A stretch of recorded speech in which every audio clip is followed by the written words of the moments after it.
una cordial bienvenida. Para mí es un placer, mi amado, mi amada. Qué bueno verle, qué bueno estar una vez más y compartir esta enseñanza, compartir la palabra de Dios. Y quiera Dios que de verdad hoy Él nos hable y no solo nos hable, sino que nosotros obedezcamos. Y quiero decirle, el título de la enseñanza de hoy es el mismo de la semana pasada, es la segunda parte. La semana pasada empezamos una enseñanza que le titulamos Doulos, el señorío de Cristo. Así como suena, doulos, D-O-U-L-O-S, doulos, el señorío de Cristo. ¿Y por qué doulos? Porque la semana pasada explicamos que esta palabra doulos, que es una palabra griega, porque el Nuevo Testamento fue escrito en griego, porque era el lenguaje, la lengua que se dominaba en ese contexto, en ese tiempo. Por eso los apóstoles escribieron en griego. Y esta palabra doulos aparece más de 120 veces en el Nuevo Testamento y significa esclavo. Si lo recuerdan, la semana pasada los que estuvieron, doulos significa esclavo. Lo que pasa es que los traductores, no sé por qué, no sé cuál sea la intención, tradujeron doulos como siervo.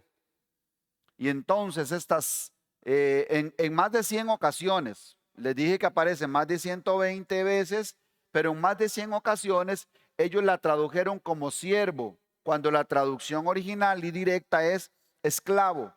Pero más curioso todavía es que estas más de 100 veces donde la tradujeron como siervo es cuando tenía que ver con mi relación con Dios. Entonces es más peligroso todavía porque por eso nos encontramos hoy día en el siglo XXI, donde hay más recursos, más libertad de culto y más cosas que tenemos que los primeros cristianos. Encontramos un cristianismo más diluido, más ralo, más de cristal. ¿Por qué?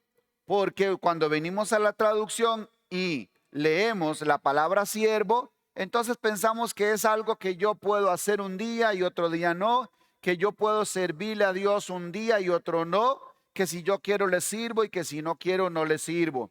Y pensamos más bien que un siervo de Dios es el que se pone aquí de pie a predicarles a ustedes. Pero si nosotros entendiéramos la idea, el sentido con el que se escribieron las escrituras y cuando los apóstoles decían doulos, era que todos somos esclavos de Cristo, porque fuimos comprados por precio, dice Primera de Corintios capítulo 6. Lo vimos la semana pasada. Fuimos comprados por precio. Por lo tanto, dice, glorificad a Dios en vuestro cuerpo y vuestro espíritu, los cuales son de Dios.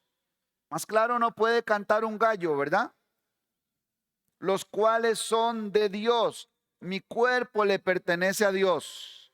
Mi espíritu le pertenece a Dios porque Él lo compró por precio, precio de su sangre preciosa.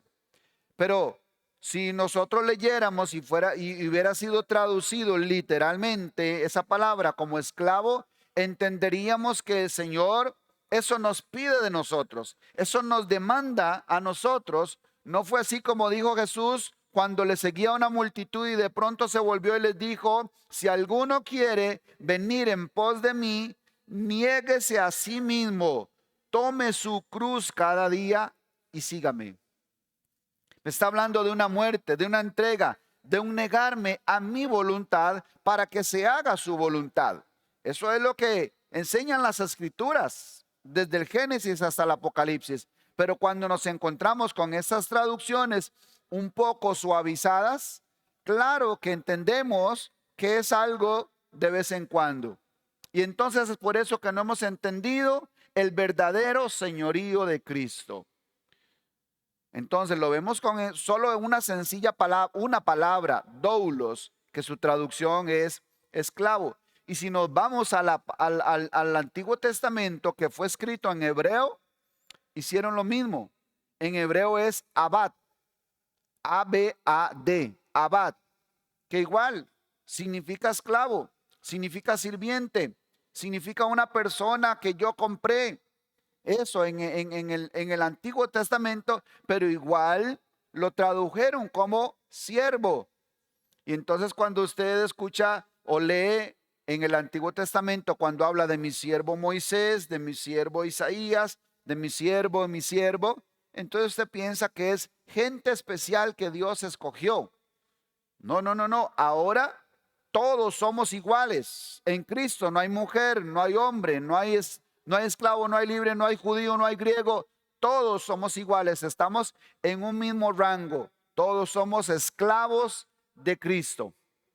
No, no decimos nosotros, por ejemplo, también que tenemos que llegar a ser como Cristo, que Él es el modelo a seguir. ¿Cuántos han escuchado esa frase? Sí, tenemos que ser. Es que cuando seamos como Cristo, bueno, sí, está bien que haya ese deseo y esa meta, pero entonces no olvidemos lo que dice Filipenses 2:7, que estando en la forma de hombre, o en la condición, más bien dice, que estando en la condición de hombre, se humilló a sí mismo, haciéndose siervo, dice ahí en la traducción, pero en el original dice, haciéndose esclavo hasta la muerte.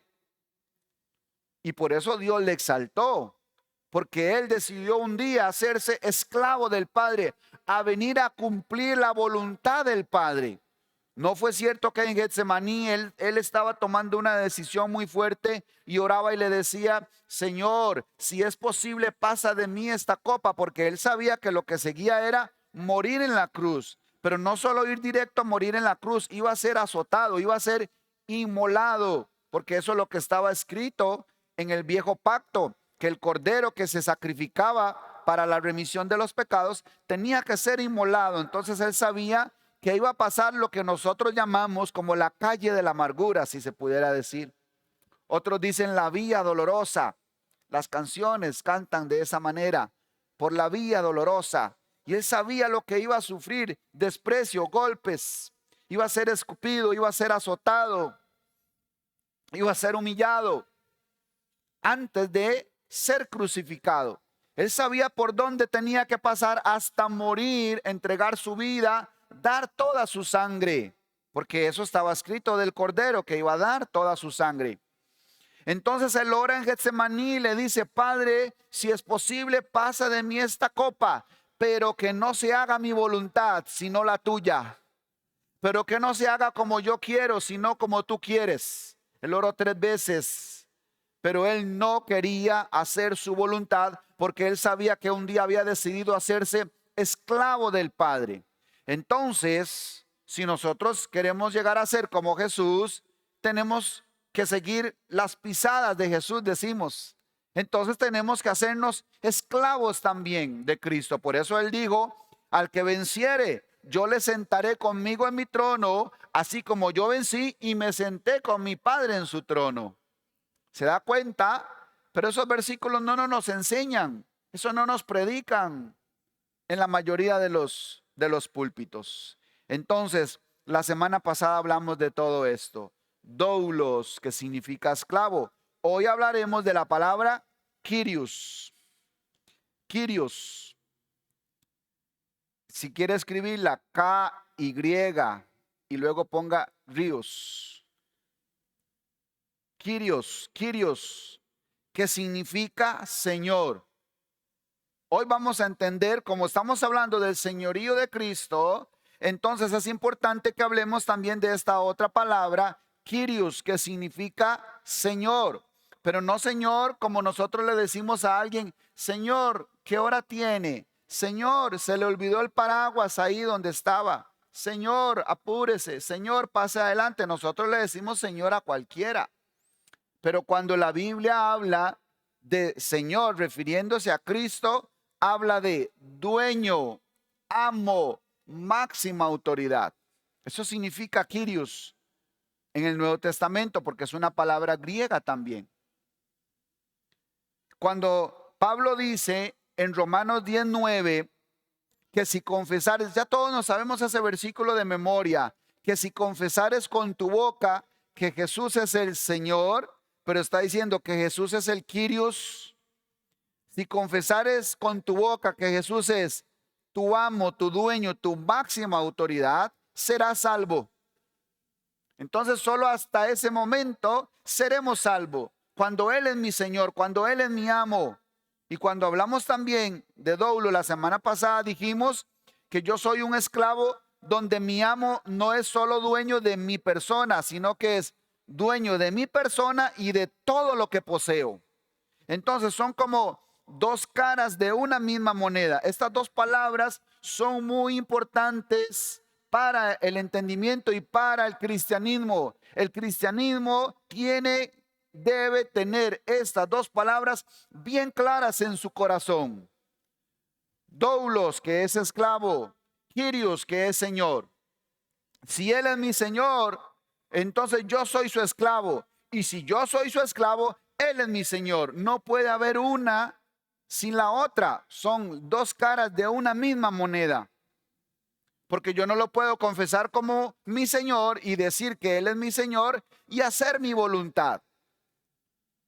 O yo no puedo decir que soy esclavo de Cristo si no lo reconozco y si no me comporto como una persona que tiene un amo, que tiene un dueño, que tiene una máxima autoridad.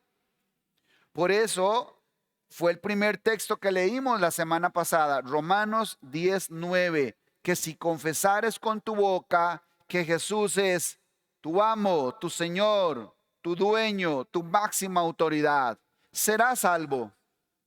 ¿Se da cuenta que no es solo de repetir una oración?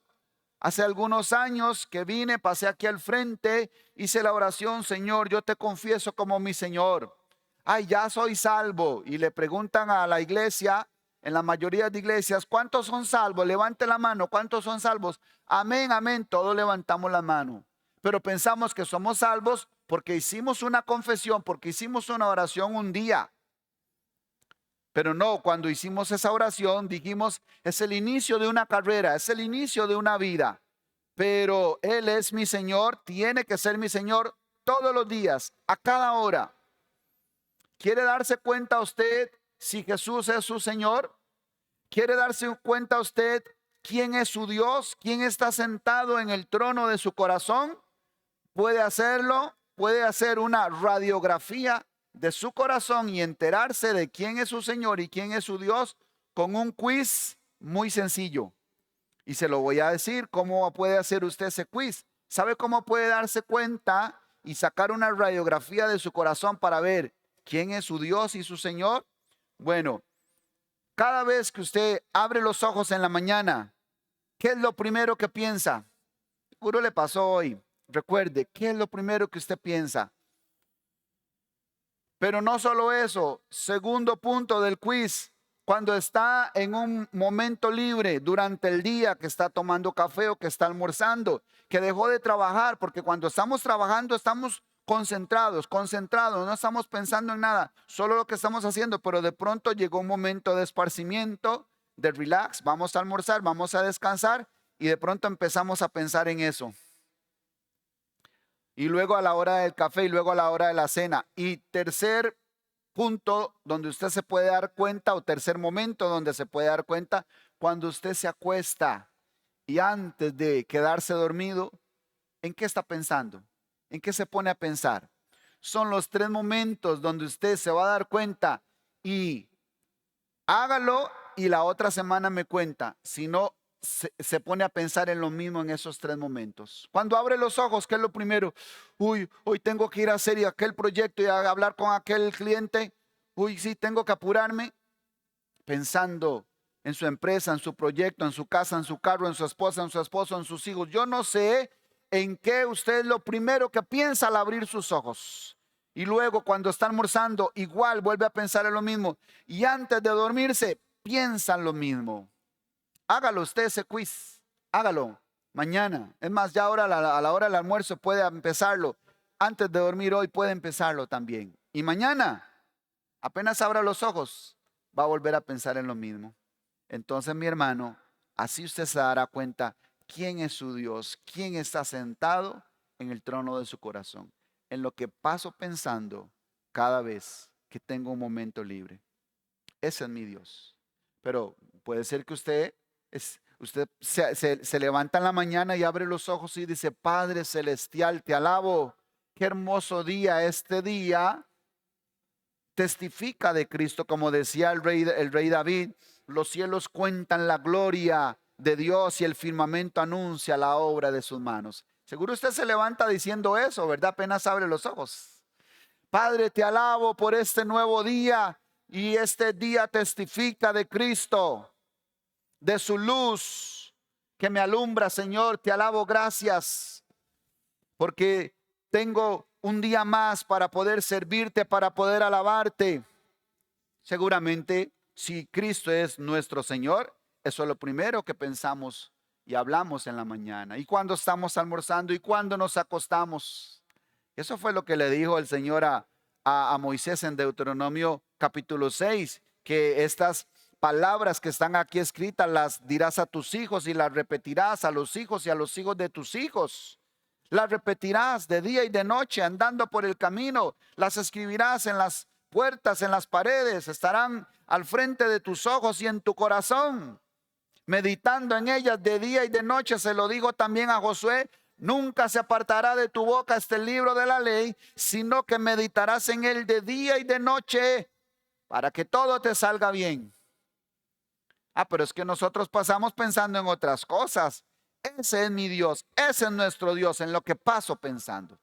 Les dejo ahí para que hagan ese quiz y tengan una radiografía de su corazón. Jesucristo nunca será mi Señor hasta que yo no sea su doulos o su esclavo. Nunca será mi Kyrios hasta que yo no sea su esclavo. Eso es lo que enseña las Escrituras. Pero tal vez nosotros nos pasa mucho como le pasó al traductor. Pensamos que esa palabra es muy grosera, muy fuerte, esclavo. Pastor, pero ¿por qué usted ahora me viene a hablar de que somos esclavos de Cristo, esclavos de Dios? ¿No se supone que salimos de una esclavitud, que Él nos sacó más bien de la esclavitud? Porque usted ahora me dice que yo tengo que ser esclavo de Cristo. Y entonces también tenemos una connotación negativa por el hecho de ser esclavo de Cristo. Pero yo le voy a leer dos textos que van a cambiar nuestra imagen de ser esclavo de Cristo, de cómo verme a mí como esclavo de Cristo. Y entonces yo creo que hoy vamos a salir de este lugar queriendo ser un esclavo de Cristo para siempre. Vea lo que dice Deuteronomio 15:12. Vamos a leer en Deuteronomio 15:12. Dice lo siguiente. Y curiosamente, el traductor acá en el titulito puso leyes sobre los esclavos. Pero cuando leemos en los versículos ya no dice esclavo, dice siervo. Entonces se contradice, el mismo traductor se contradice, porque en el título pone leyes sobre los esclavos, y es cuando Dios le está hablando a Moisés de qué debían hacer cuando tenían algún esclavo en su casa.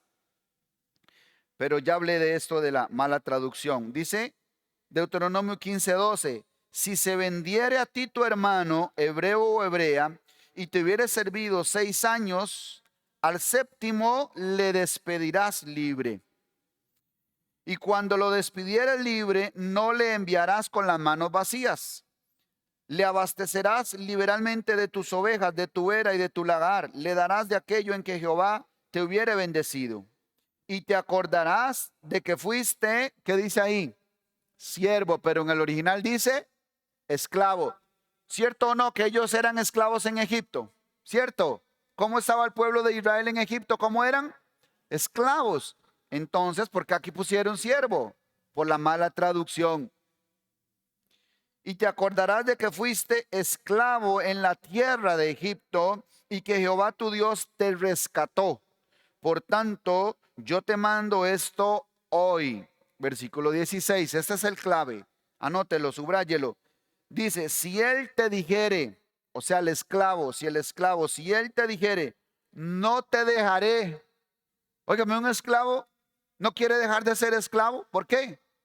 Bueno, vea, dice, si él te dijere, no te dejaré porque te ama a ti y a tu casa y porque le va bien contigo. Recordemos que el Antiguo Testamento me habla en sombra, tipo y figura de lo que ahora es en Cristo. Pero terminemos de leer en el 17, dice, entonces tomarás una lesna y horadarás su oreja, o sea, le harás un hueco contra la puerta y será tu siervo para siempre. Así también harás a tu criada. ¿Cómo es eso de que un siervo, de que un esclavo no quiere dejar a su amo, a su dueño? Dice, no te dejaré. Dice, porque te ama a ti y a tu casa y le ha ido bien contigo. Eso me habla de un buen amo, de un excelente amo, de un dueño que me ha ido bien con él, de un esclavo que ama a su casa y que ama a su amo. Eso es un esclavo de Cristo. ¿A cuánto les ha ido bien en Cristo? ¿Le ha ido bien? Porque es bueno ser esclavo de Cristo. Porque lo de Él es mío. Porque yo puedo disfrutar de lo de Él. Cuando es un buen amo. Y eso no cabe duda con Cristo, que Él es un buen amo. Entonces, aunque nos podríamos proclamar libres, aunque Él nos da el famoso libre albedrío, aunque Él pone delante de nosotros cada día el bien y el mal, la vida y la muerte, nosotros decidimos y decimos, no te dejaré, quiero ser tu esclavo para siempre, porque me ha ido bien contigo, porque te amo a ti y amo tu casa. Pero vamos a ver otro pasaje tremendo en Primera de Reyes, capítulo 10. Vea lo que dice Primera de Reyes 10. Estamos hablando de un esclavo que entiende que le va mejor siendo esclavo de un buen amo en el caso de Cristo. Primera de Reyes 10, 4 al 8 dice así. Vamos a leer en Primera de Reyes 10, en el versículo 4. Esto es cuando aquella reina visitó a Salomón, la reina de Sabá. Vino a ver qué es todo eso que cuentan, la sabiduría de Salomón. Ustedes recordarán, los que leen la Biblia, que hubo una reina que visitó a Salomón. Entonces vea lo que dice en el versículo 4. Y cuando la reina de Sabá vio toda la sabiduría de Salomón y la casa que había edificado, asimismo la comida de su mesa, las habitaciones de sus oficiales, ponga atención, al ver ella las habitaciones de sus oficiales, el estado y los vestidos de los que le servían. ¿Quiénes le servían a Salomón, al rey? Los esclavos. Sus maestresalas y sus holocaustos que ofrecían en la casa de Jehová, se quedó asombrada. Esta mujer, esta reina, se quedó asombrada. Y era una reina. Estaba acostumbrada a tener servidumbre, esclavos y esclavas. ¿Y cómo es que se asombra esta mujer? Bueno, vea por lo que se asombra. Dice el versículo 6, y dijo al rey, verdad es lo que oí en mi tierra de tus cosas y de tu sabiduría, pero yo no lo creía hasta que he venido, ¿verdad? Ella vino, como dicen, así como para chismear, ¿verdad? Por aquello, ella quería asegurarse todo lo que han dicho de Salomón.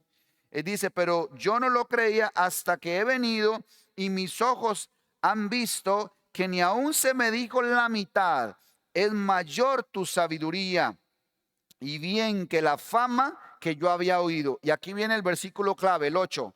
Tome nota de este. Dice, bienaventurados tus hombres, dichosos estos tus siervos. Pero en el original dice, bien, dichosos, bienaventurados, dichosos estos tus esclavos. Dice, dichosos estos tus esclavos que están continuamente delante de ti y oyen tu sabiduría. Una reina diciendo, dichosos tus esclavos. ¿Cómo va a decir una reina, dichosos tus esclavos? Ella quisiera estar en el lugar de esos esclavos, porque tenían a un amo bueno, fiel, que amaba a sus esclavos, que los trataba bien. Al ver sus vestidos, al ver sus cámaras, que vivían como príncipes. Eran esclavos que vivían como príncipes, como si fueran hijos de ese rey. ¿Les suena algo? Como algo que usted quisiera y que ha oído y le han predicado? Pero es que la mayoría de cristianos nada más queremos vivir como príncipes, pero no actuar como esclavos. Queremos recibir vestir bien y tener cosas buenas porque soy un hijo del rey, pero no queremos servir a ese rey, no queremos vivir para ese rey. Dichosos tus esclavos que están delante de ti todo el día. Pero nosotros no, nosotros somos esclavos de Cristo el domingo, pero luego de lunes a viernes no. De lunes a viernes dejamos a Dios en espera hasta el próximo domingo. Pero si queremos vivir como príncipes, recibir los beneficios de un príncipe. Entonces vea, Salomón, según lo que hemos aprendido de tipos y sombras, Salomón es un tipo de Cristo. Es un tipo de Cristo. Él representa a Cristo en el Antiguo Testamento. Ahora nuestro rey, nuestro amo es Cristo. Pero nosotros vamos a disfrutar todo lo que es de Él, esa comida de la mesa, esos vestidos finos, esas cámaras, esas habitaciones de príncipe, pero si somos sus esclavos. ¿Alguien me está entendiendo algo? La Biblia habla todo de lo mismo. Todo habla de lo mismo. Hubo un hombre en una ocasión que entendió bien esto. Este hombre se levantó en la mañana, se fue para el baño, probablemente, se bañó, luego llegó, se afeitó, se echó su colonita, se mudó, se fue a desayunar, se despidió de su familia, se fue para el Sanedrín como todos los días y le dijo a sus colegas y a sus autoridades del Sanedrín: hoy necesito muchas cartas que me den permiso para poder allanar las casas y los templos y todos los lugares, porque hoy voy a llevar más cristianos presos que ayer. Hoy quiero llevarme un montón de cristianos para la cárcel. Le dieron las cartas, se dieron la mano y se fue con algunos de sus discípulos, no sé si 2 o 3. Iba camino a Damasco. Dice: hoy voy a llevarme más presos que estos días. Hoy voy a tengo una meta grande hoy. Pero de pronto, a mitad del camino, se le apareció Cristo. Se encontró con Cristo. Y entonces él vio una luz que resplandeció como el sol de mediodía y quedó ciego, dice la Biblia. Y entonces él dijo: ¿quién eres, Señor? Y él dijo: yo soy Jesús, el que tú persigues. Y entonces él, después de lo que vio, después de lo que oyó y después de lo que sintió, él dijo: Señor, ¿qué quieres que yo haga? Ahí mismo se cayó de rodillas, reconoció a Cristo como su Señor, porque él sabía lo que significaba la palabra Señor, y dijo: mi dueño, mi rey, mi amo, mi máxima autoridad, ¿qué quieres que yo haga? Y entonces el Señor le dijo: vete a la calle que se llama derecha y ahí se te dirá lo que debes hacer. Y él se fue, lo tuvieron que llevar de la mano porque él estaba ciego. Se lo llevaron a una habitación y estuvo 3 días esperando en el Señor para que se le dijera alguien. ¿Quién le iba a decir: Señor? ¿Quién me va a decir: Señor, qué tengo que hacer? 3 días esperando hasta que llegó Ananías, oró por él y le dijo: hermano Saulo, el Señor me envió. Dice: porque me dijo: instrumento escogido me es este para enviarlo delante de reyes y de los gentiles, para que se conviertan de las tinieblas a la luz. Y a partir de ese día, ya nadie más vio a Saulo. Ya no, sus amigos no lo vieron más, sus vecinos no lo vieron más, sus colegas del Sanedrín ya no supieron que se hizo que se hizo Saulo de Tarso. Ni su familia lo volvió a ver, porque él se apartó para estar con el Señor. Dice la Biblia que estuvo 3 años apartado, luego descendió a Jerusalén, vio que el asunto estaba feo de religiosidad y se volvió otra vez a apartarse otros cuantos años para estar con el Señor. Mi hermano, el apóstol Pablo dejó de ser Saulo de Tarso después de que se encontró con Cristo. Como dijo una vez un pastor que llegó tarde, se levantó acá en el púlpito y le dijo a la iglesia: hermanos, disculpen que me atrasé un momentito, es que me acaba de atropellar un tráiler y me arrastró como 50 metros ahí en la calle. Pero lo ven así a él, bien mudado, bien elegante y sano, y dice, pastor, pero ¿cómo que te atropelló un tráiler? ¿No me creen? No, porque yo lo veo igual. Exactamente. Nadie que se encuentra con Cristo puede ser el mismo. Pero es que algunos no nos hemos encontrado con Cristo. Pensamos que Él se nos apareció en el camino, que el Señor me tomó, que el Señor se me apareció, que le entregué mi vida a Cristo, pero seguimos igual, no se nos nota nada diferente. No, mi hermano. Al apóstol Pablo ya nadie lo volvió a ver más. Nadie. Así pasa cuando nosotros de verdad nos encontramos con Cristo. Es que nosotros muchas veces lo que hemos hecho es cambiar de religión. Antes tenía una religión, ahora tengo otra religión. No es que esta me gusta más porque en esta se canta, se alaba, se ora a Dios a toda hora. Se canta, se ayuna, se ora, se alaba a Dios a toda hora. Esta me gusta más. Es que aquella era muy aburrida, entonces esta me gusta más alegre. En esta se hablan de toda la Biblia, no se habla del Evangelio del día. Entonces pensamos que el asunto es cambiarse de religión. No, mi hermano, sigue siendo religión. Cristo no es una religión. Cristo es una vida que vino a mi vida, a mi corazón, a mi alma y tiene que crecer hasta llenar toda esta tierra de su gloria. Entonces no podemos ser los mismos. Usted no puede seguir siendo el mismo. No puede andar hablando sus mismas palabras. Por ejemplo, si vamos a leer en Isaías 58 que habla del verdadero ayuno, dice, este es el verdadero ayuno, dice Isaías 58, dice que no andemos hablando nuestras propias palabras ni en nuestros propios caminos, sino que estemos meditando en él. Dice que no andemos hablando nuestras propias palabras. Por eso le digo, ¿quiere saber quién está sentado en su trono, en el trono de su corazón? Porque es muy fácil venir acá un par de horas o en mi habitación orar una hora seguida y repetir confesiones, versículos, frases bonitas y estar diciéndole y llorando y gimiendo. Muy fácil, una hora o 2 horas ahí en mi habitación, pero luego salir y hablar lo que yo quiera durante 12 o 14 horas durante el día. Nadie puede encontrarse con Cristo y seguir siendo el mismo. Nadie puede aceptar y confesar y pretender que Jesucristo es su Señor si sigue haciendo su misma o viviendo su misma vida y no la vida de Él. Yo recuerdo en una ocasión cuando un compañero me invitó, el domingo vamos al estadio, me dice. Y le digo yo, no, es que el domingo tengo que ir a la iglesia. Usted está como muerto, me dice. Bueno.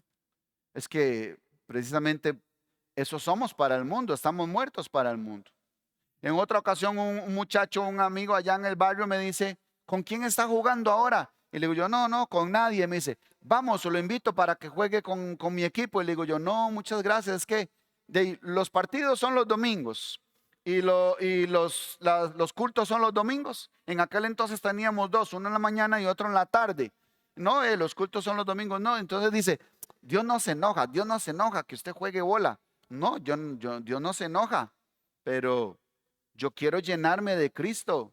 Yo quiero escucharlo a Él, yo quiero llenarme de Él. Y chocan, y si voy a jugar no voy a la iglesia, entonces no. Yo quiero llenarme de Él, quiero comer de Él. Si yo voy a jugar un partido, yo me meto en un equipo, ya está, me comprometo y tengo que estar ahí todos los domingos a la hora que se les ocurra y en el lugar que se les ocurra. Y yo voy a jugar un partido, entonces otro me patea y yo lo pateo y él me dice y yo le digo y cuando nos damos cuenta ya nos bajamos de la cruz.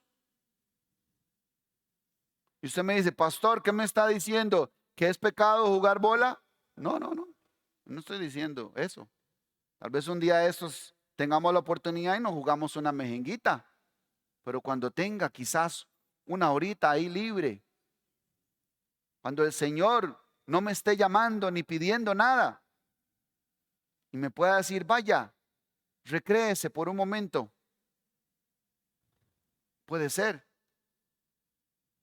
Y a veces, pastor, pero es pecado estar en un equipo. Pregúntele al Señor.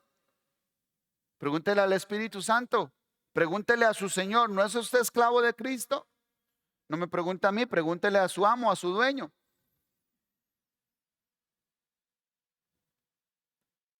Pablo nunca más volvió a ser el mismo. Nadie lo vio más. Él ahora era esclavo de Cristo. Él era un esclavo de Cristo. Y la Biblia habla de muchos hombres parecidos, hombres que también fueron esclavos de Cristo. Por ejemplo, tenemos el caso de Moisés, igual. Moisés era pastor de ovejas, dice la Biblia, y un día andaba con las ovejitas, ya las llevó a comer, ya le sacó un poquito de lana, le sacó las garrapatas, y él está en lo suyo, ya las llevó a tomar agua. Moisés, como todos los días, pastoreando ovejas, pero de pronto vuelve a ver hacia el monte y ve una luz resplandeciente y ve un árbol, ve una zarza que está encendida, pero a él le llama la atención y dice: ¿por qué esa zarza no se consume? ¿Por qué no se quema? ¿Por qué no se hace cenizas? Prende y prende y prende y no se consume. Él dice: voy a ver esa grande visión. Y se va hasta allá y se encuentra con Dios. Se encuentra con el Todopoderoso. No se encontró con una religión, no se encontró con un pastorcito, ni con una iglesia, ni con una denominación. Se encontró con Dios y el Señor le dijo: quítate el calzado porque el lugar donde estás es santo. O sea, aquí estoy yo y aquí tiene que hacerse como yo digo. Y entonces le dice Moisés: ¿y qué tienes, Señor? ¿Qué pasa? Bueno, tú irás a libertar a mi pueblo de Egipto. Pero ¿cómo yo, Señor, si yo no sé nada? No, va a ir porque yo lo mando. Señor, pero es que yo no sé hablar. Vaya porque yo lo digo, porque yo soy el que hace al que habla y al mudo. No puedo mandarte a ti. Vaya, yo voy a estar contigo. Y Moisés bajó del monte y ya no era el mismo.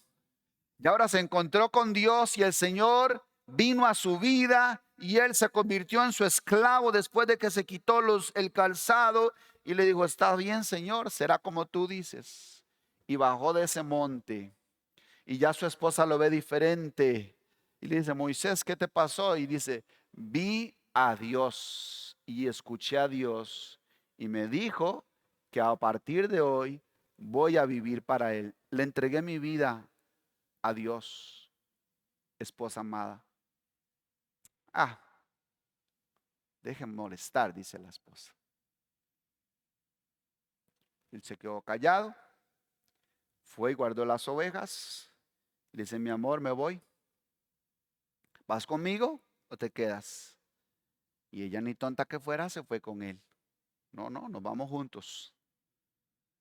Pero de pronto era diferente Moisés. No hablaba las mismas palabras, ya no hacía lo mismo. Ahora tenía una meta, una misión. Ahora era servirle al Señor. Ahora su vida era solo para vivir para Cristo.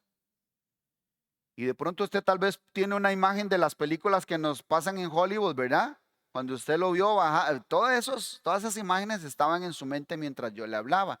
Moisés bajando, con la cara más resplandeciente. Y usted dice: ¿qué película? Esa yo no me la pierdo en Semana Santa, esa, los 10 mandamientos. ¿Qué película más buena esa? Pero usted le ha puesto atención a los buenos detalles. Le ha puesto atención a lo que Dios quisiera decirnos, quizás, a través de una película que un hombre inventó. Porque hay una frase muy bonita que no le hemos puesto atención. Cuando la esposa de Moisés habla con la otra mujer que le gustaba a Moisés, ¿verdad? Y usted seguramente hasta ha pensado que Moisés tenía otra, ¿verdad? La de la otra vida. Y no, eso son puras películas. Moisés solo tuvo una mujer, una esposa. Pero de pronto en esas películas, de pronto como los hijos de Dios no hablamos, las piedras hablan. Y entonces estas dos mujeres cuando están hablando, usted que ha visto la película, yo no sé cuántos han visto la película o son muy espirituales aquí. Bueno, son muy espirituales, no ven películas, pero estas dos mujeres hablan y le dice la mujer de Egipto, le dice a la esposa, le dice: yo perdí a Moisés cuando fue en busca de su Dios y tú lo perdiste cuando lo encontró. Seguro usted no ha entendido lo que acabo de decir. Porque cuando uno se encuentra con Cristo, ya uno vive para Cristo. Ahora, ¿Moisés dejó botada a su esposa? No. ¿Dejó botado a sus hijos? No. Pero él ahora era un esclavo de Cristo. Y ahora no está en el trono de su corazón ni su esposa, ni sus hijos, ni las ovejas, ni la empresa de la empresa de lana, Moisés.com, no. Ya no está en su corazón la empresa de él. Ahora es Cristo el que reina en su corazón y en su vida. Moisés dejó de ser el mismo cuando se encontró con Dios. Y podemos hablar de otros hombres, de Eliseo, por ejemplo, cuando llegó Elías y lo tocó con su manto. Cuando iba pasando, el profeta Elías toca a Eliseo con su manto y ellos dentro de su contexto y cultura entendían lo que eso significaba, que Dios lo estaba llamando para servirle. Y tal vez hoy está Dios tocando con su manto a alguno que está acá o quizás a todos, porque recordemos que todos somos llamados a ser esclavos, a seguirlo a Él si queremos ser salvos. Y entonces Dios te está tocando ahora con su manto y usted dice, Señor, espéreme, déjame ir a enterrar a mi padre. Señor, espéreme que termine un negocito. Señor, espéreme que avance unos añitos más y que disfrute más la vida. Y cuando ya esté un poquito entrado en años, Señor, yo te voy y te busco y te sirvo. No, no, no, no, no. Jesús le dijo a un hombre, deja a los muertos que entierren a sus muertos y tú ven y sígueme.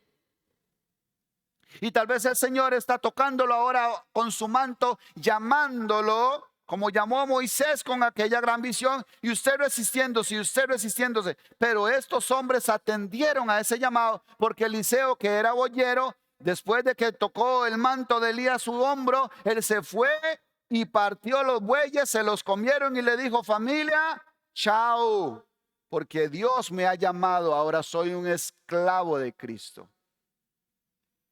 Y podríamos hablar de Jeremías, tantos hombres. Jeremías, que Dios lo llamó siendo un niño. Podía tener alrededor de 12 años, porque en la cultura judía ya un niño a los 12 años ya empezaban a prepararlo. En la ley, en el templo, ya empezaban a prepararlo. Porque quizás Dios lo podía usarlo, Dios lo podía llamar. Entonces Dios llama a Jeremías siendo un niño. Dios puede llamar a jovencitos. No sé si por acá hay un jovencito de 12, 13, 14, 15 años. Dios te puede llamar. Dios también puede poner su manto sobre tu hombro y llamarte. Así llamó a Jeremías. Imagínense que Jeremías, siendo un niño, porque él le dijo, Señor, pero ¿qué voy a hablar si yo soy un niño? No digas que soy niño, porque yo pondré mis palabras en tu boca. Y entonces, claro, la mayoría de personas, de siervos de Dios, algunos pastores, no sé si profetas, dicen, me apropio de esa palabra que está en Jeremías, que dice, yo te escogí desde el vientre de tu madre, antes que te formase, te santifiqué como profeta a las naciones. Y entonces muchos dicen, yo agarro esa palabra, la apropio para mi vida, soy profeta a las naciones, dice. Y te he puesto para derribar, para destruir, para plantar, para edificar. Porque yo estaré contigo. Wow, recibo esa palabra. Y más si yo se la lanzo a ustedes, ustedes dicen, aleluya, amén, eso lo recibo. Cuando yo le diga, te escogí como profeta a las naciones y vas a edificar y vas a plantar. Amén, estarían gritando aquí todos si les doy esa palabra que Dios le dio a Jeremías. Ahora, queremos agarrar esa palabra que Dios le dio a Jeremías, pero pregunta, ¿usted vive como vivía Jeremías? ¿Usted le entregó su vida al Señor como Jeremías estuvo dispuesto? Porque quiero decirle que Jeremías ni siquiera tuvo novia. Jeremías no se casó. Jeremías no tuvo hijos. No tuvo una familia. No tuvo una empresa. Ahora, pastor, ¿y entonces me está diciendo que todo eso es malo? No, no. Yo tengo mi esposa, tengo mis hijos, tengo 2 nietos, trabajo también, pero Cristo es mi Señor. Pero yo soy esclavo de Cristo. Yo estoy dispuesto a hacer lo que Él me diga que haga. Él está sentado en el trono de mi corazón. Y todo lo que está a mi alrededor le pertenece. mi esposa, mis hijos, lo que yo tenga, mi empresa, todo le pertenece a Él, porque de por sí yo no tengo nada, no tenía nada, no tengo nada, y cuando me vaya tampoco me voy sin nada. Entonces, pastor, pero, y ya los jovencitos preocupados, porque dice, el pastor dijo que Dios llamó a Jeremías y Jeremías ni novia pudo tener. Mi hermano, hable con Dios y pregúntele. A ver, tal vez Él lo deje tener novia, pero le diga, esa novia es mía, le dice el Señor. Vaya, lea las leyes de los esclavos. Vaya, lea las leyes de los esclavos, de la esclavitud en Deuteronomio y en Éxodo. Cuando alguien compraba un esclavo y ese esclavo se casaba, siendo esclavo de ese amo, se casaba y tenía hijos, ¿sabe de quién era esa mujer y esos hijos? Del amo, no eran del esclavo. ¿Cómo le quedó el ojo? Entonces, mi hermano joven, no se preocupe. Puedes tener una novia, pero esa novia le pertenece a Dios. O sea, Él dice, si seguimos, si no seguimos, si nos casamos, si no nos casamos, porque no puede interferir en el señorío de Cristo. Igual mi esposa, igual mis hijos. Los apóstoles eran esclavos de Cristo, pero Jesús los llamó y le dijo, deja lo que estás haciendo y sígueme. Y dice que al instante dejaron las redes y lo siguieron. A Mateo, que estaba en la mesa de impuestos cobrando, deja eso, tú ven y sígueme. Y dice, y al instante dejó la mesa de los impuestos y le siguió. Los apóstoles eran esclavos y Pedro dijo en una ocasión, Señor, nosotros lo hemos dejado todo. Y entonces el Señor le dijo, tranquilo, porque a mis esclavos están seguros conmigo.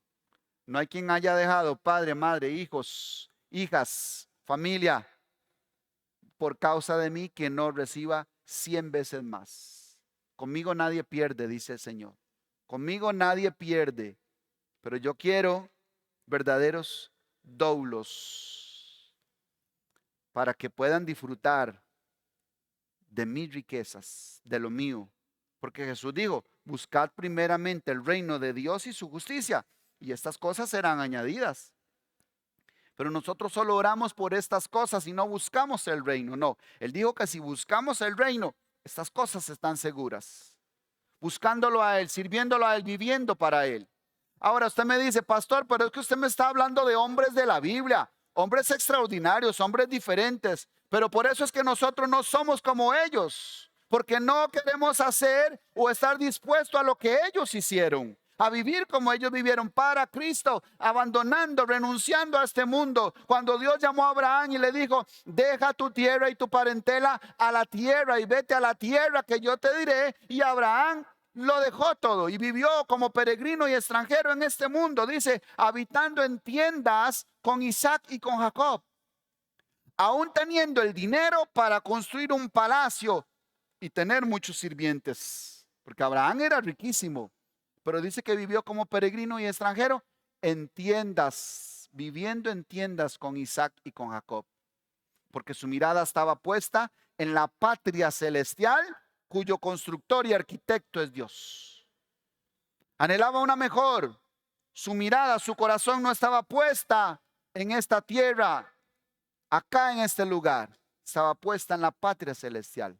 Pero usted cree que esos son hombres extraordinarios, que son los grandes hombres de la Biblia. Bueno, le podría hablar de algunos hombres dentro de nuestro contexto, después del siglo XVI, en el siglo XVI, XVII, XVIII y aún en el siglo XIX. Y puede ser que en este siglo ande por ahí algún hombre o alguna mujer extraordinaria que esté clamando, que esté gimiendo, que le esté diciendo, Señor, he aquí tu esclava, como le dijo María al ángel.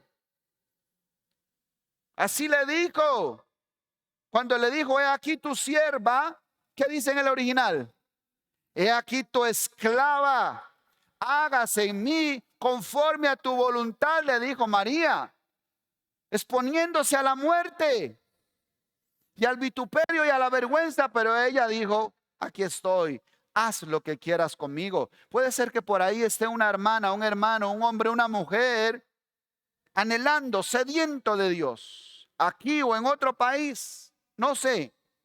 Pero si hablamos de hombres del siglo XVII, XVIII y XIX, podríamos hablar hombres como de Martín Lutero, nombres como el de Martín Lutero, que algunos lo conocen, Juan Wesley, tal vez un Dwight L. Moody, que predicó por las naciones de una manera extraordinaria. Y quisiera hablarles específicamente de un hombre de Gales que se llamó Evan Roberts, el cual Dios trajo un avivamiento tremendo sobre esa nación de Gales. Pero este hombre, Evan Roberts, no crea que era un pastor, un predicador, un profeta de renombre, ¿verdad? Que tiene tantos seguidores en las redes y tantos likes y que es famoso y que tiene su propio, no sé, página y todas esas cosas. No, no, no, no. Este era un humilde servidor sencillo y oraba ahí en la tarima y le decía: Señor, envía un avivamiento sobre mi ciudad, envía un avivamiento sobre mi nación. Tiene que haber un cambio, una transformación, Señor, porque estamos perdidos. Y de pronto en 1904 Dios envió un avivamiento sobre la nación de Gales. Óigame, y se convirtió todo el mundo. Tuvieron que cerrar las cantinas, los bares, tuvieron que cerrar los estadios, los teatros, todo, hasta la policía no tenía trabajo, porque ya no había gente que perseguir, ya no había malhechores. Pero no perdió todo su trabajo la policía. Ahora el trabajo de la policía era escoltar por las calles y moderar el tránsito, porque todo el mundo iba para la iglesia el domingo. Porque una nación se volvió a Cristo, le entregó su corazón, quería vivir para Él. Todo el domingo habían reuniones, todo el domingo, desde las 10 de la mañana hasta las 10 de la noche, todo el día hay esos filones y ese montón de carros. Y entonces la policía ahora lo que tenía que hacer era ordenar el tránsito. No le estoy hablando cuentos, vaya y lean la historia. En 1904 en Gales, este hombre Evan Roberts oraba: Señor, envía un avivamiento. Y era noche y día que él gemía y hablaba y le pedía a Dios, y Dios envió un avivamiento. Óigame, hasta los caballos se confundieron en esa ciudad. ¿Por qué? Porque ya los caballos no entendían las órdenes de sus amos. Yo les conté esta historia hace algunos domingos. Los caballos no entendían las órdenes de sus amos. Ya los caballos no sabían qué hacer, porque antes seguro los trataban con látigo, a patadas, y le decían quién sabe qué palabrotas. Pero ahora los hermanos que se habían vuelto a Cristo le decían: caballito lindo, hermosa criatura del Señor, bendecida, ¿puedes doblar a la derecha? Y el caballo: ¿qué le pasa a este? ¿Qué mosca le picó? Claro, no le decía eso que yo le acabo de decir, pero le hablaba bien al caballo. Porque ahora había una vida transformada. Ahora había un corazón recto delante de Dios que no iba a maltratar al caballo. Pero el caballo estaba acostumbrado a que lo llevaran a la patada. No sé si a más de uno le pasa eso en la casa, ¿verdad? Cuando se convierte su papá y su mamá. Cuando mi mamá se convirtió, yo decía: Padre. Y ahora más bien le aguantaba todo a mis hermanos. Y yo: no, mami, no. Venga, yo le ayudo. Está aguantando mucho aquí. Se volvió tan buena mi viejita. Cuando alguien se vuelve a Cristo, cuando alguien se encontró con Cristo, no vuelve a ser el mismo. Le entregó su vida. Ahora el señorío de Cristo está en él y él se comporta diferente, habla diferente, ya no habla sus propias palabras. Cuando Pablo anunció a los romanos que confesaran a Cristo como Señor, era algo fuerte, peligroso, delicado. ¿Por qué? Primero, es que no hemos puesto atención a esos detalles, mi hermano. Pero ¿dónde dice eso? En Romanos 10:9, en la carta a los romanos.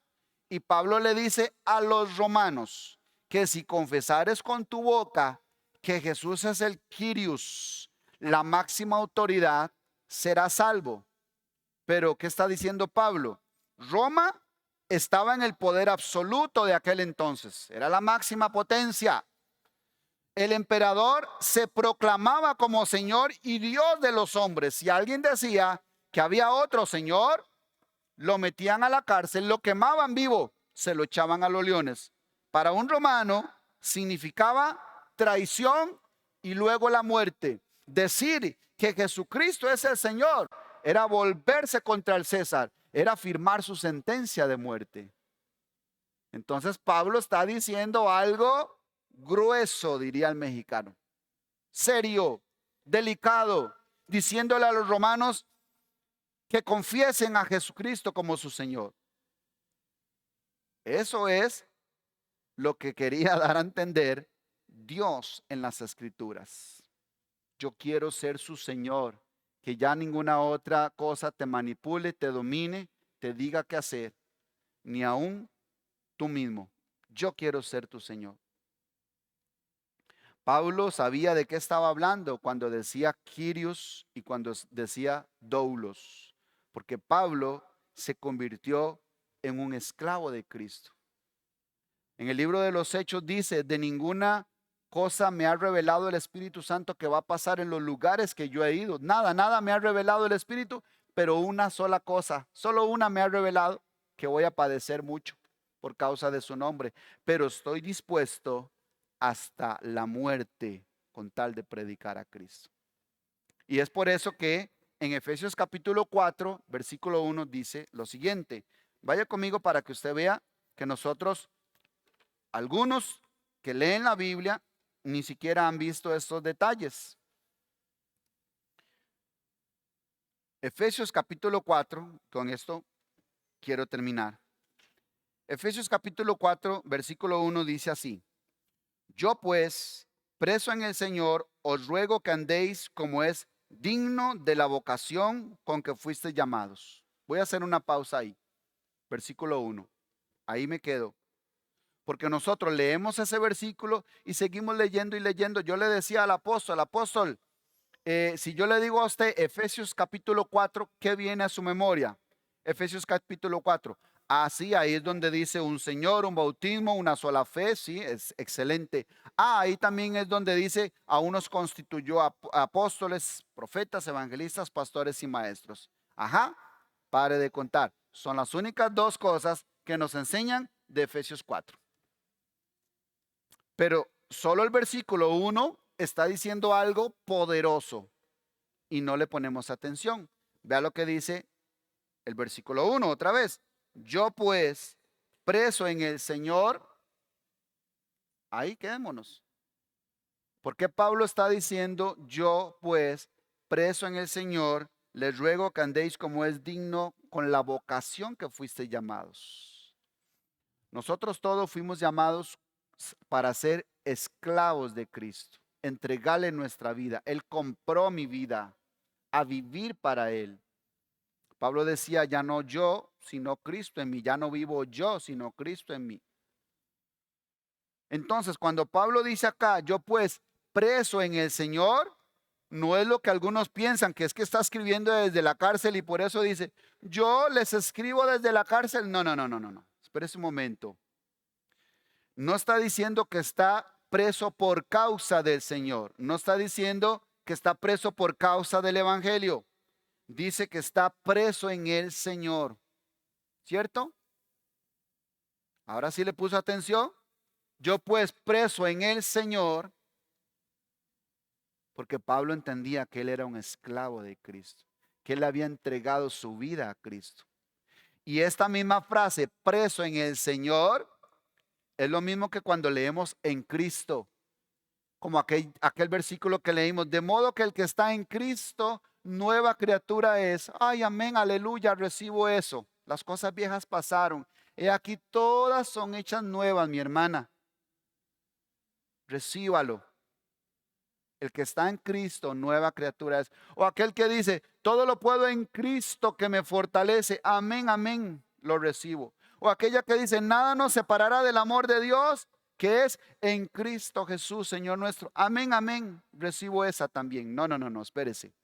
Cuando la Biblia dice igual más de 100 veces en Cristo, está hablando de esto mismo. Yo pues preso en el Señor. Lo que quiero decir es que no podemos recibir todas esas cosas lindas si no estamos en el Señor y si no estamos presos en el Señor. Que es lo mismo que le pasó a los esclavos de Salomón. Ellos recibían de todos sus beneficios porque estaban en Salomón, eran esclavos de Salomón, vivían para Salomón y por eso gozaban de sus beneficios. Pero no ponemos atención a esto.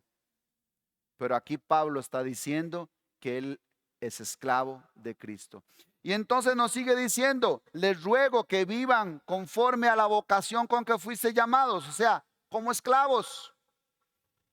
Fuimos llamados como esclavos, comportémonos como tal.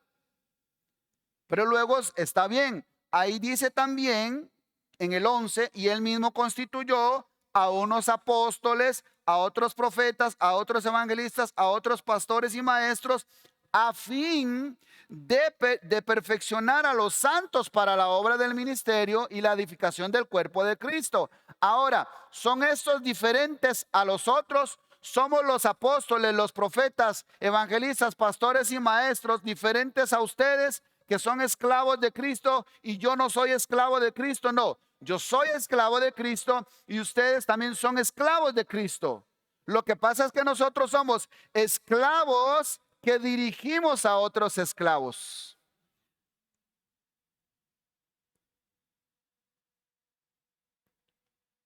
¿Y cómo es eso, pastor?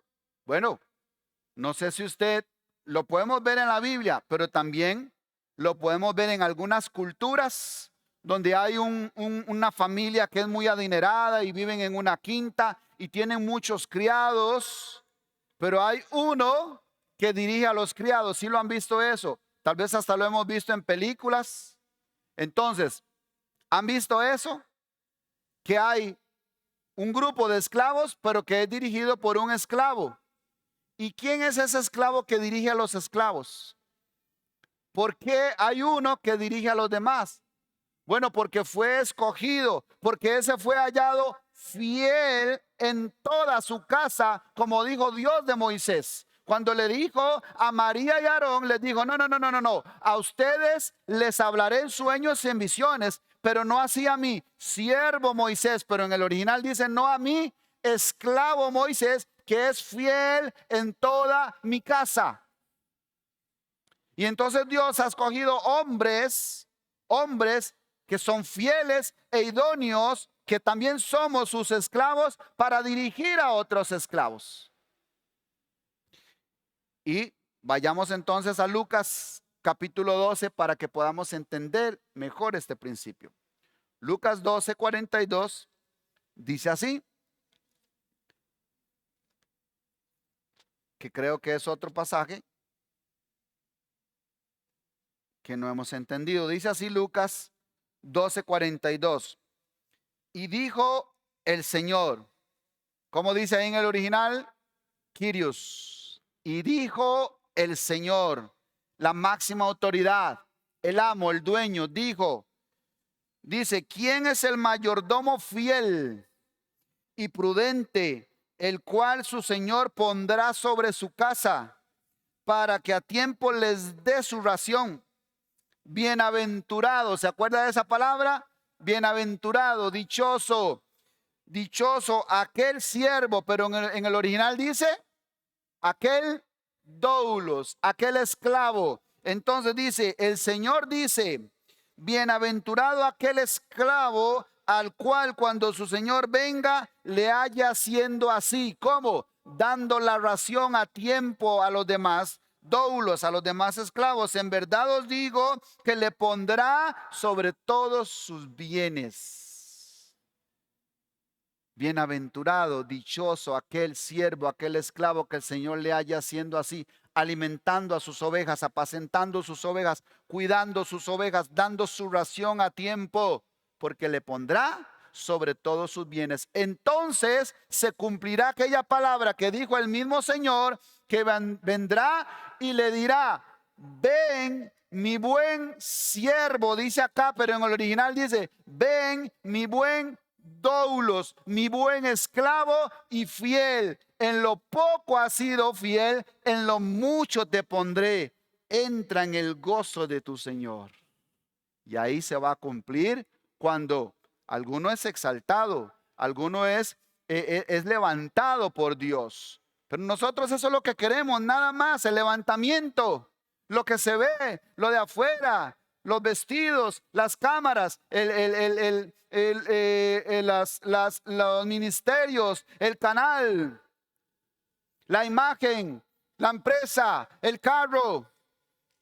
Porque yo soy un hijo de Dios, soy un bendecido de Dios. No, no, no, no, no, no. Dichoso aquel esclavo que el Señor encuentre haciendo así, porque entonces le pondrá sobre todos sus bienes y ya no le va a negar nada, porque es fiel. Entonces Dios no tiene problemas en poner todas sus riquezas, toda su sabiduría, toda su gloria en un esclavo fiel. Y ahí le dirá, ven, mi buen doulos fiel. En lo poco has sido fiel, en lo mucho te pondré. Entra en el gozo de tu Señor. Cierre sus ojos, por favor. Vamos a orar. Cierre sus ojos. Padre, en el nombre de Jesús, yo te doy gracias por tu palabra, por tu espíritu, por tu obra, Señor. Y déjeme decirle algo, mi hermano, siga orando, siga ahí hablando con Dios. Hable con el Señor, no hable conmigo. Esto no es un asunto, yo soy otro esclavo y yo también tengo que someterme a Él, tengo que vivir para Él, yo lo necesito a Él. Cada quien habla con su Señor, hable con su Señor y dígale, Señor, no he entendido muchas cosas de tu palabra, de tu evangelio, Señor. Pensé que era como una religión, Señor, perdóname. Pero yo quiero vivir para ti. Dígale, Señor, quiero vivir para ti. Quiero encontrarme contigo. Dígale, Señor, quiero que te me aparezcas en mi espíritu, aquí en mi corazón, no afuera, visiblemente, físicamente, externamente. No, no, no. El Señor no se te va a aparecer afuera. El Señor se te va a aparecer en el corazón. Ahí tú lo vas a entender, tú lo vas a ver, tú lo vas a sentir que vino el Señor y te habló y te tocó con su manto y te dijo, sígueme, sígueme. Y entonces usted le toca decidir ser su esclavo y vivir para Él y decirle, Señor, he aquí tu esclavo, he aquí tu esclava, hágase conforme a tu voluntad. Quiero vivir para ti en el nombre de Jesús. Amén y amén.